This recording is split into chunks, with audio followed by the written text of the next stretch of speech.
Witness. He had given up actual sleep weeks before.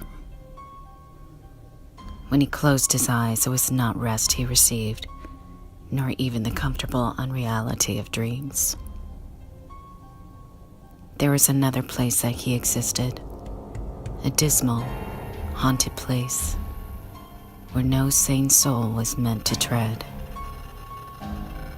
This place was as real as the cold little room he inhabited, with its creaky old bed and scarred wooden nightstand.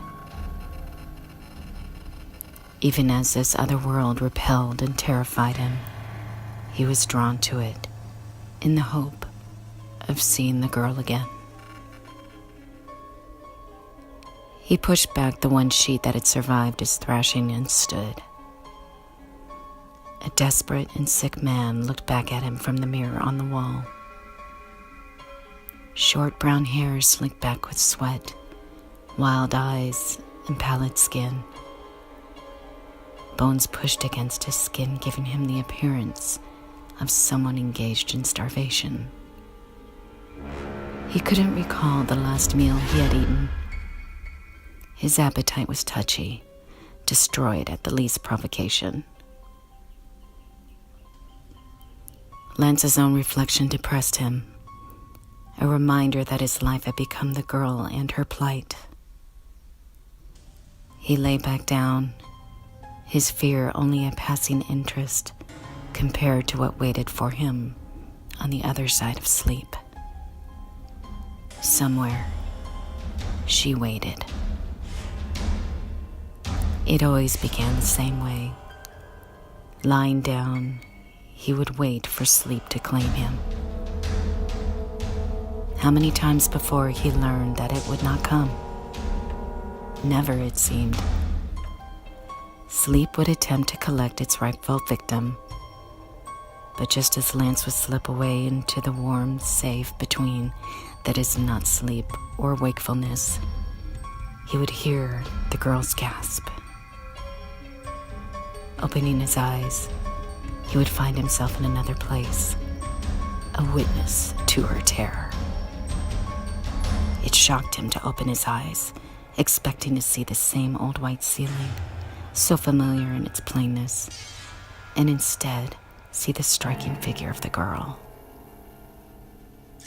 She was all innocence and subtle beauty, her hands bound and held above her head, the balls of her feet barely touching the cold stone floor.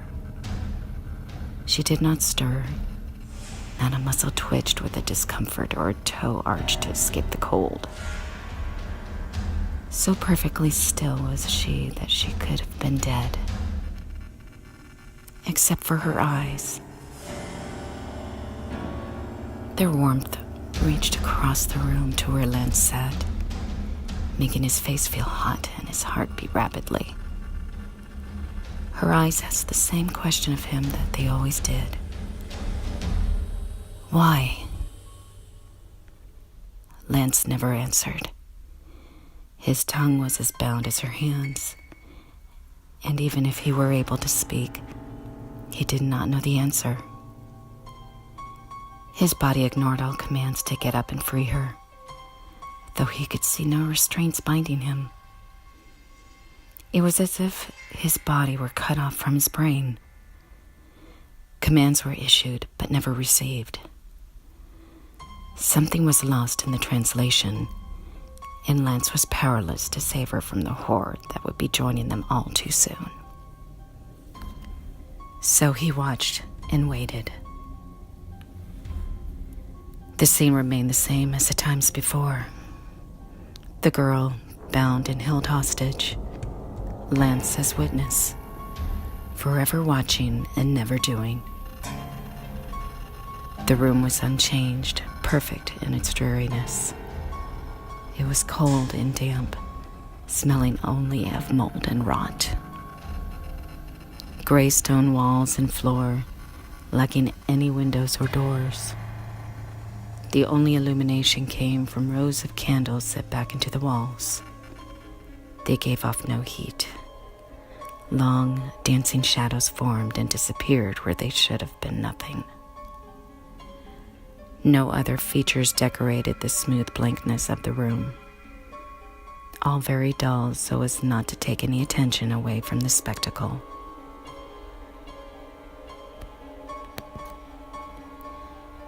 Lance could do nothing to help the girl, so he took to memorizing her. If he could not be saved from the coming horror, could she not be preserved, if only in his memory? Her eyes were hypnotic, her body captivating. The delicate lines of her throat, the arches of her feet, the curve of her brow, all beckoned Lance to look at them. She was naked except for the straps that held her delicate wrists. Her skin was creamy white, flawless. The palest pink colored her cheeks and lips. So young. She could not have been older than 16. Not one mole or scar dared mar her perfect beauty. Like a newborn baby, having never spilled a single drop of her blood, she held no fear. Then the horror began. Lance had no conception of its origins. One moment he was alone with the girl, feeling unbearable desperation and longing. The next moment the monster was in the room, bringing with it a bone-chilling cold. It wore a long, multicolored coat made from cats.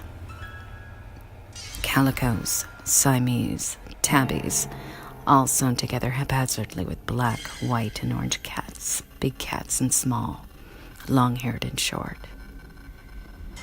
Lance could not tell if the coat consisted of skins or the whole animal. Heads, tails, and feet were intact. The sight dizzied him with its hypnotic intertwinement. Did they move? Was that purring he heard, screeching, hissing? Finally, he looked away, knowing that to look was to step into insanity. The monster paid no attention to Lance, but moved directly to the girl. Her innocence and stillness were simultaneously shattered. Breath exploded from her in a gasp. Her feet kicked, but were unable to find purchase on the slick stone. Toes only grazing the ground. Hectic color bloomed on her face, and her eyes widened in panic as she twisted around, trying to free her wrists. Lance's heart began to beat harder, threatening to burst from his chest and take flight. His mouth worked, but no sound escaped the trap that was his tongue and teeth. The girl was tiring quickly of her ineffective struggle. In exhaustion, she stopped and again was still, only her eyes betraying her terror. She looked to Lance again, the perpetual question in her eyes and now on her lips. Her mouth worked frantically, perfectly white teeth flashing, attempting to get some message across. But no words reached Lance's ears, only the sounds of her ragged breathing. The monster began its work. Lifting a nail-studded whip, its face cracked open in a demonic smile.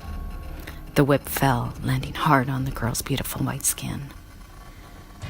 Lance glimpsed the monster's face for one awful second. What he saw was fuel enough for nightmares to last a lifetime. A slowly churning mass of flesh without eyes, nose, or ears. The smiling mouth was soon swallowed in the mess, only to reappear in part on the other side of its head. Lance squeezed his eyes shut. His ears could not do the same or were filled with the sounds of pain. The girl's screams of agony, her blood hitting the floor, and the thick whack of the whip hitting flesh. It was without end, this torture. Lance could still see her eyes pleading with him. If only he could move. It was no use. Struggle as he might, his limbs remained frozen. The monster began to breathe raggedly with effort. The cats hissed and spat at each other, carrying on their own private quarrel. Lance wasn't sure how long his eyes had been open. Awareness came to him, and he realized that he had been staring at the girl. Her hair was red in tangles. Tears mingled with blood and saliva, painting her face into a mask of pain. Still, her clear brown eyes looked at him. "Why?" they asked. The monster stood to the side, gaining strength for what had to be the final onslaught.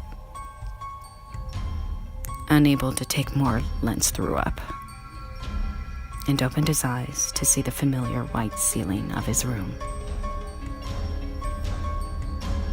The day dragged by slowly with nothing to do but worry and stare out the window. He thought of the girl endlessly. Where was she now? Did she have a life away from the hell they shared? Cars sped by on the street outside, but Lance had forgotten what it was to belong to that tribe. There was only himself now, no room for the rest of the world. The people going about their business frightened him. Their faces were masks of emotion, pain, happiness, anger. What did they know of these things? Had they lived the nightmare that he lived? Had they seen the monster? If they had, they would never be so confident and free. At times he wished that he could be like them. Run from this haunted room and the girl. Forget them. As much as he wished, he knew that it was impossible to escape. That he belonged to the girl as she belonged to him. Darkness found him lying on the bed, waiting. Somewhere inside him, where light never touched, he was looking forward to seeing the girl again. He missed her. Before he fell into that other place, he always imagined her speaking to him, how her voice would sound, her laughter. To know her away from the room, to see her beauty in the light of day. How wonderful she must be, how pure and innocent. He wanted nothing more than to look upon her, to hear her thoughts and laughter. Unfortunately, his fantasies always ended with her screams. This time, Lance promised himself, "I'm going to do something. I'm going to save her." Again, hell. The girl was bound, hands above head, feet barely scraping the floor. Her eyes looked at him and it's through him. The tranquility on her face bothered Lance more than the terror. How could she be so unaware of her fate? The monster with the coat of cats arrived. One gnarled and hairy hand held a mallet with thorns attached to the head. Ignoring Lance, it moved straight to the girl, floating across the stone floor. Lance looked down to see its feet, but its coat hung to the floor. At the bottom, a dirty white cat was struggling to catch its claws on the floor, eyes rolling in terror. Thick white foam flew from its mouth as its jaws snapped shut on empty air. Another cat turned on it and waged a vicious howling attack. Lance looked back at the girl. He wanted to give her a signal that he was going to try to help her, but her eyes were wide and vacant. The monster didn't seem to care whether or not its victim was lucid. It began its work. And so did Lance. He struggled at his invisible bonds ferociously, using every ounce of strength he possessed. Blood spray filled the cold air. The girl's lack of emotion was short-lived. She drew in a deep breath and began to scream. The mallet was a ruthless weapon. The sound of crunching bone was audible, sickening. Impossibly, the girl held on to life, even as it slipped further from recovery. Dizziness overcame Lance. Conflicting emotions were welling inside him, making him ill. He knew it was useless to fight any longer. She was certain to die again. Lance threw up. his eyes, traitors, stubbornly settling back on the girl. Once captured, he could not close his eyes on her radiance. Even as blood flowed from wounds too numerous to count, he had to look. Just to see her there was unbearable. The red sheen of wet blood covered her from head to foot, contrasting with flashes of visible bone. Later, Lance was never sure if that was what had freed him for his role as witness. That unforeseen look, that one glance upon ruined beauty. Before he knew it, he was up and moving across the chamber with murderous intent. The girl's body was beaten beyond any hope of repair. But he could still put a stop to the monstrous evil that masqueraded as the creature. Put a stop to it or die trying. Either way, ending this game. It never occurred to Lance that death was not an option. Grasping the monster, Lance pulled it around to face him. Cats bit his hands, drawing blood with needle teeth. Their claws caught his shirt, attempting to pull him into their folds. Lance ignored them, his mind set on the monster. It turned easily, its grotesque head coming into view. Larger than life, the seething mass of flesh that was its face began to slide off and vanish. It discarded its loathsome disguise to show its true face. Lance stared. His mouth gaped, but the scream would not come out. "Free," the girl sang, her beauty dazzling. Her laughter rang in the chamber, a laughter that Lance had longed to hear but now covered him. It sounded so much like screaming. Lance and his newly acquired coat of seething, spitting cats approached the naked body bound up in the center of the chamber. He had a single purpose, which was to destroy. And he had the tools to do it. When he reached the young man, his own eyes looked back at him in terror. He smiled and raised the nail-studded whip. Time to begin his work. Behind him, the beautiful blonde witness clapped her hands with delight.